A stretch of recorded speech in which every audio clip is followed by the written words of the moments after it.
Hola, ¿cómo estás? Espero que estés súper bien. This is Tamara Marie, host of the Learn Spanish con Salsa podcast. Now, before we jump into this episode, I wanted to let you know about a special opportunity that you're definitely going to want to take advantage of, especially if your goal is to become fluent in Spanish. For a limited time only, my team is opening the doors to listeners of the podcast to take advantage of a free language coaching session. Now, in this session, it's not just we're teaching you about verbs or grammar, but we're really going to do a deep dive into what are your goals for learning Spanish, assess where you are on your journey to fluency at the moment, and help you map out a 90-day plan for how you can get to fluency. So we are going to help you take your Spanish to the next level, whether you're afraid of speaking Spanish or you just get a little bit nervous when you're talking to native speakers, or maybe you've got some of the basics down, but you really know that you struggle with getting your Spanish to flow and your listening skills aren't up to par. Whatever it is, even if it is a specific grammar issue, we will help you map out how to tackle that. And normally these sessions do cost, so we are offering a few slots for free. There are limited spaces available and they'll only be open up through the end of the month. So make sure you sign up. Go to SpanishConSalsa.com/coach. That's SpanishConSalsa.com/coach to book your free language coaching session where we will help you map out a 90-day plan to get to Spanish fluency. Okay, let's get started with the episode.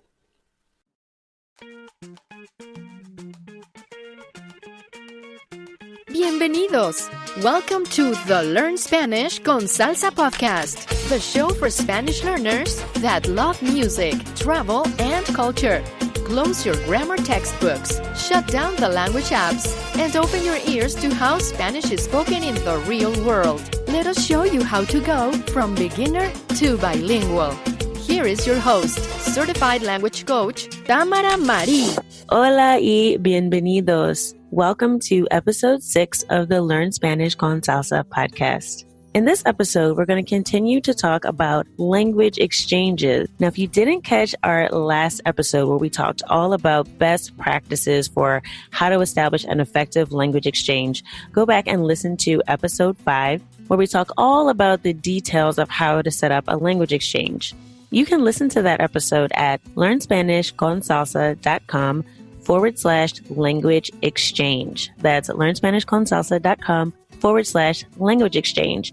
And on the show notes page, you'll also find a worksheet that'll help you determine the best way to set up your own language exchange. And there's also links to an audiobook and ebook on how to establish effective language exchanges. And I think you'll find that very valuable when you go out and you look for a language exchange partner. Now, once you figured out what type of language exchange is best for you, you'll need to go out and start looking for some folks to have conversations with. So in this episode, we're going to be talking to one of the co-founders of the language exchange community, Tandem. Now, since launching back in 2015, the app has almost 6 million users from around the world that practice 160 different languages, and both Apple and Google have given the Tandem app their prestigious Best of the Year awards. So we're going to be talking to Tobias Dickmeis, and he's going to tell us all about that and how we can have effective language exchanges. Welcome, Tobias. Hey, thanks for having me. Yeah, thanks for taking the time to join us today. Tell us a little bit about you and a little bit about Tandem and how you got started. I'm Tobias, and I'm one of the co-founders of Tandem, and that's a language exchange community. You can become a member of that community by downloading one of our apps, either on the Play Store for Android or the App Store for iOS. And basically what you do is you set the languages that you speak and the ones that you want to learn. And then we present you a list of other members who speak the languages you want to learn and learn the languages you speak. And then basically you can get into a messenger experience, similar like WhatsApp or Facebook Messenger, where you can practice together with text messages, audio messages, sending images, video chats, audio chats, and also some special language learning features like being able to correct each other's messages or translate them or also have them pronounced. And I remember when I attended your presentation in Montreal over the summer at Langfest 2018, you shared some great insights about language exchanges from, what is it, you said 6 million plus users now? Yes, almost 6 million.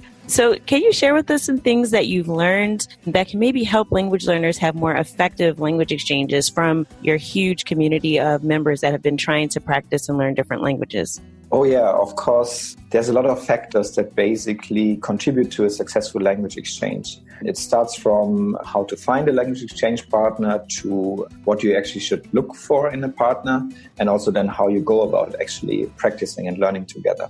The question that I get asked often is when is actually the right time to do a language exchange. And it definitely makes sense to already have some basics in a language. We roughly always recommend in the European framework to be on an A2 level, or to be a bit more precise, it usually helps to be able to form past tense in the language that you're learning, because that's what you talk about a lot. You talk about what you've done in the week before or things that happened in the past. But basically you don't need much, and you don't need much in terms of vocabulary. Actually, language exchange kind of forces you to express yourself with even limited vocabulary, and that's a great way to learn. Then what to look for in a partner, it's actually important to have like matching goals and motivation. That just helps if one of the two wants to learn a language, maybe just to go on a vacation in 3 weeks and want to refresh, and the other one is more on a long-term journey of wanting to maybe move to another country or needing the language for study. That often leads to language exchanges that are not so successful. It's kind of important to learn with the same like intensity and time investment. It also helps to have like learning times that are kind of similar, especially when you live in different time zones. And it also helps that the level that you have in the target language doesn't differ too much. So if one of you is like the beginner in the one language and the other already advanced, and you're switching from one language to the other, and you kind of have to switch from discussing philosophy to basically the way that a child would talk, that usually has the effect that you tend to talk more into the language where the advanced speakers. So that also helps to align in that. There are also some data that we see in our data, or also in data of research that has been done about language exchange. For example, it helps, especially when you're a bit younger in your 20s, to have more or less the same age, more or less 5 years in the same age. When you get older, it gets less important. But when you're younger, we see that language exchanges are more successful, but people have the same age. Then about 70% of the exchanges on Tandem are actually between female and male, 20% male, and 10% between two females. So that seems to be also a factor. Common interests, of course, help, but they shouldn't necessarily be overrated. Often it helps to have just one topic in common that you can talk about. The most important factor is the one that's maybe hardest to grab, is something that's maybe chemistry. You kind of have to develop a certain interest into each other's lives to really sustain a long-term language exchange. Yeah, that's basically what we found out what's important and what to look for in a language exchange partner. Okay, so it sounds like having shared goals, having similar schedules, and about the same language proficiency level really helps to have an effective language exchange. Yeah, that are definitely important factors, yes. Yeah, and you mentioned something else about sort of the ratio of gender, like the male to female language exchanges. And I wanted to ask you this because I do have a lot of female members of the Spanish con Salsa community, as well as some of my female language coaching clients, who kind of complain that some people seem to use language exchange apps like they're dating sites, right? So it's like they think they clicked on Tinder instead of Tandem. So can you kind of explain what you all do at Tandem to sort of address that type of issue and just kind of, safety in general? Because people get concerned when you're meeting people online and you don't really know who's out there with so many different people. People are always also concerned about security. So what does Tandem do to address sort of the online dating language exchange app issue? Of course, to a certain extent, it's a balancing act. Members at Tandem that are definitely very serious language learners, those are the ones that we want to support with all the features that we build. Then there's definitely a group of members who want to learn languages, but they also have the motivation or the goal or the interest to make friends along the way, are maybe not super serious about it, but are interested also in other cultures and cultural exchange. And then there's also, unfortunately, a group of people who want to do anything but learn languages. And those are the ones that we actually don't really welcome in our community. And what we do about it is when you sign up for Tandem, we ask you a couple of questions and we basically check what your motivation is. And we also decline a significant number of people and don't let them in the community because they obviously don't have a language learning motivation. In the app itself, then, we also rely on reporting other members who they feel don't behave according to the values of the community.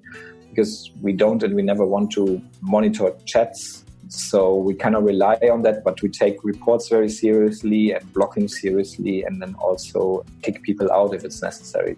That's what we're doing about it. In the grand scheme of also alternatives of doing this online and through an app, of course, you're always more safe and secure than if you meet people in real life that you don't know. It's also much easier to simply stop a conversation with someone. The features that we offer you to avoid such experiences are you are able to block people, you're able to delete conversations with them, and you're also able to report them to us. And then we take action if they obviously violated our community rules. Okay, so it sounds like you do some screening, which I think is helpful. It should make people feel, a little bit more comfortable with going on to the app and meeting new people. I know for me and a lot of people that I've sort of met along the way in learning Spanish and just other languages that you do tend to make friends, right? I mean, you're learning, you're practicing the language, but you get to learn about different people, different cultures, and you do start to develop friendships with people. So that's one of the great things about language exchanges, I think, is that it's a really good way to meet people from, all over the world. Like you mentioned, I think you said 160 different languages you have in different countries all around the world. So it's a really good way to kind of open up your mind and learn about just other people and different worldviews and not always see things from your perspective. So I think that's definitely a bonus too of language exchanges. Yeah, not just language exchange. I think languages in general, that's the big bonus you get. It opens your doors into other cultures and enables you to make friends that otherwise you wouldn't maybe be able to make. I think that that's also the main motivation for a lot of people to learn languages in the first place.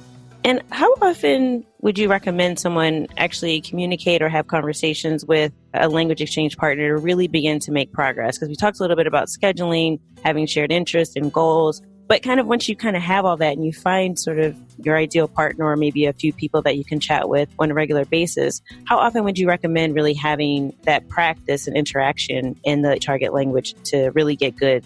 Yeah, of course, that depends a bit, but just with like any language learning and also courses, it probably helps more to have contact for 10, 15 minutes every day rather than maybe once a week for an hour or so.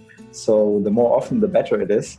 What we see often is that language exchanges also take place across time zones. So they are a bit asynchronous and are based on more like text messages and audio messages rather than audio and video chat. And then it's often that you receive a message in the morning and you answer in the evening, but you kind of try to stay in contact every day. But because, of course, language learning is also pretty time intensive, there's also definitely a pattern that people use the app more on the weekend than during weekdays and are more like have a weekly contact to their language exchange partner. Do you have any data or have you tracked about how long it takes someone to really find a language partner that they click with? It's a bit hard to get this data, but roughly from like experience and interviews, it helps to write to maybe 10, 15, 20 people on the app to in the end have like 2-3 language exchanges that last long term. Because like I mentioned before, one of these factors that contribute to a successful language exchange is whatever you might call chemistry. And that's really hard to figure out before you actually try it and talk to a couple of people. But eventually, if you start 10, 15, 20 conversations, the chance that you end up with 2-3 long-term language exchange partners is pretty high. And of course, on an app like ours, that's also pretty easy. You can do this within a few hours. You can start these conversations rather than in the offline world where you might have to meet with all those people in some cafes somewhere. And it's just much quicker and easier to do this online and with an app. Okay, so that's good to know. So if someone's discouraged because maybe they've sent out 2 or 3 messages and they haven't heard back from anyone or found someone they really click with yet, or like you mentioned, have that chemistry, that they should really try, to at least send out at minimum 10 messages to sort of see if they can find more people. It depends also largely on language combinations because unfortunately there are some language combinations that are a bit unbalanced. Like we have a lot of members in China and most of them want to learn English, while we don't have so many English native speakers who want to learn Chinese. That's something that we try to balance with our algorithms, but it's just possible to some extent because it's just a reality that the one group is bigger than the other. So what's the ratio like for Spanish speakers? Like, so for different Spanish speaking countries or just the number of native English speakers that are, learning Spanish, I know that it tends to be one of the more popular languages to want to learn English in general. And then for English speakers, I think Spanish is one of the most popular foreign languages that English speakers try to learn. So is that what you find too with Tandem, with your community? Yes, so after English, Spanish is the language that most members want to practice. And also between Spanish and other languages, it's pretty balanced. So there's still more Spanish speakers who want to learn English than the other way around, but the difference is not so big than with other languages. And especially languages like Spanish Portuguese, Spanish French, Spanish Italian, Spanish German are very balanced. So anyone out there learning Spanish should have a pretty easy time finding someone to practice with. Yeah, it's definitely probably the easiest language to find an exchange partner. Yeah, that's true. So thank you for that insight. Now I want to switch a little bit to talk about your language journey to see if there's anything that you can share from your personal experience that might help out our listeners as well. So what languages do you speak? So I really only speak German, which is my native language, and English. And my French and my Spanish are on basic levels that I'm trying to improve through language exchanges. But I've actually have neglected, especially my Spanish in the last weeks a bit. And so I'm assuming you use Tandem for your language exchanges, right? Yes, it is. So we can find you out there and practice if we want. You can find me, yes, practicing Spanish, yes. And especially if you want to learn German, I'm very happy to help, but also with English. I know, like with any language exchange or any sort of language practice, that we all tend not to be perfect, right? And, you know, I'm personally a recovering perfectionist, so I really don't like making mistakes, but I know that making mistakes is really the key to really getting better at speaking a language, right? So I was wondering if you could share with us one of the funniest or most embarrassing moments you had, you know, a mistake that you made when you were practicing either English or Spanish or French. Oh, let me think. Well, yeah, there was this one incident. So I was actually learning Spanish in Chile, which is probably not the best because the Chilean Spanish is very special. They use quite a bit of slang, they talk very fast, and sometimes they also have different words. And I remember, so I lived in Chile, in Santiago, when I was learning Spanish, and one of my light bulbs broke, and I wanted to get a new one. And I looked up the word for light bulb in a dictionary, and if I remember right, I found the word bombilla. And then I went to a shop, to an electronics shop, and I asked for bombilla, and I got quite a laughter, because apparently bombilla in Chilean Spanish is that straw that you put into cocktails. So it was almost like I ordered a cocktail in an electronics shop, and the Chilean word for it is ampolleta, which I will never forget. Yeah, and I always say that those mistakes really make you remember things, right? Like you'll never make that mistake again. Yes. So I can totally agree that making mistakes is actually a good way to make progress. What strategy would you say made the biggest difference for you in your language learning? Like, what's the one thing that you think that, even if you were starting with a brand new language today, that you would recommend is the most effective way to improve your language? Yeah. So I think there are always these two factors that are really important for the language. One is really about what's the best method for me, like a didactical approach, what's most efficient. And then there's the whole motivation part. And I know for myself that the motivation part for me is actually almost more important than the didactic part. So whenever I learn, I try to find ways that make it fun. I learn with apps like ours, but also, of course, other apps that teach you vocabulary and grammar that are more like games rather than actually serious courses. I actually also really learn with what your approach is, with like songs and poems or other material that I really like. I don't know, I'm into football or soccer in the US. So when I was in Chile, I watched a lot of soccer and tried to learn vocabulary through this. And it's maybe not always the most efficient way, but that's the way that I learn best. And probably that's different for everybody, but to figure out what's the way that you learn best and what's most fun for you, I think is most important. So my experience of learning languages in school was rather traumatic. It was always they were always my worst subjects. Really looked forward to the lessons. When I learn the right way and I reserve like an hour per day for learning languages, then I'm actually really looking forward to that hour. Usually I do it in the evening. And I'm really looking forward to it and I'm really enjoying it. And that's most important for me. And it's not so important for me that I always know the grammar right.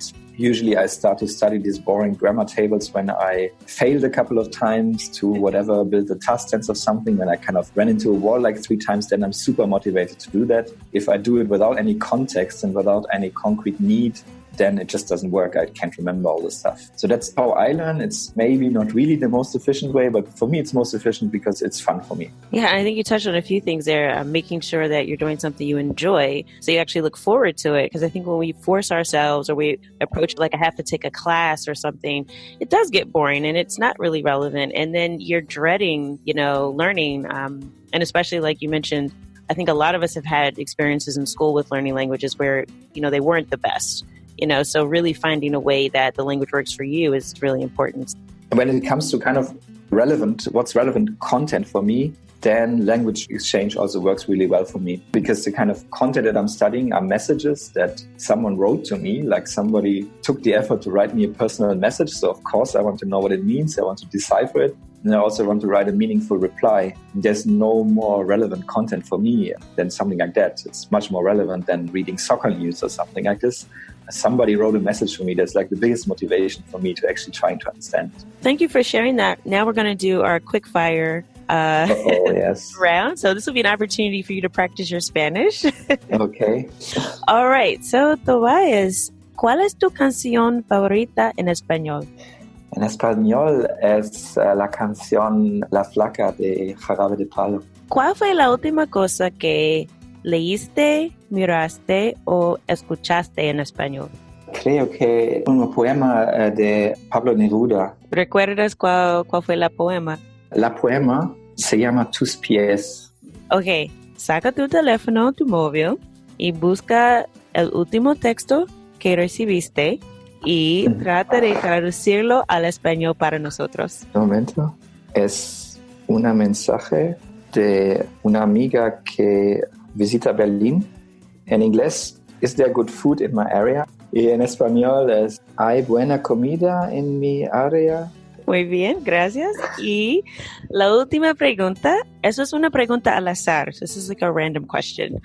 Si pudieras ser cualquier animal, ¿qué serías? Creo que eres un pájaro, pero no sé qué el pájaro. Okay. Entonces, gracias, Tobias. Thank you for doing our quick fire round. Thank you again so much for your time and for sharing with us a little bit about Tandem and language exchanges. So if people want to get in touch with you or to download Tandem, how can they get in touch with you on social media, and how can they access the Tandem app? So our website is tandem.net, but if you look for Tandem or Tandem Language Exchange on both app stores, you should find us very easily. And we also have social media channels, of course. We're on Instagram, on Facebook, on Twitter, on Weibo in China, and all these are ways to get in touch with us. Okay, so thank you so much, Tobias, for your time, y que tengas un buen día. Thank you. Buen día.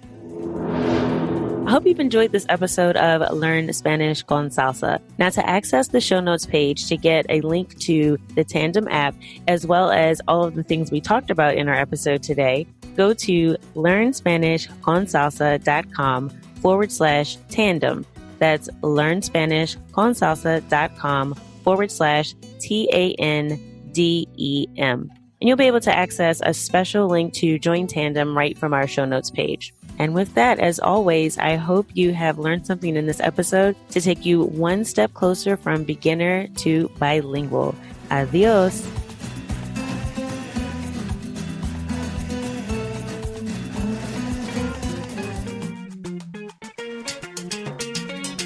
Thank you for listening to the Learn Spanish con Salsa podcast at learnspanishconsalsa.com.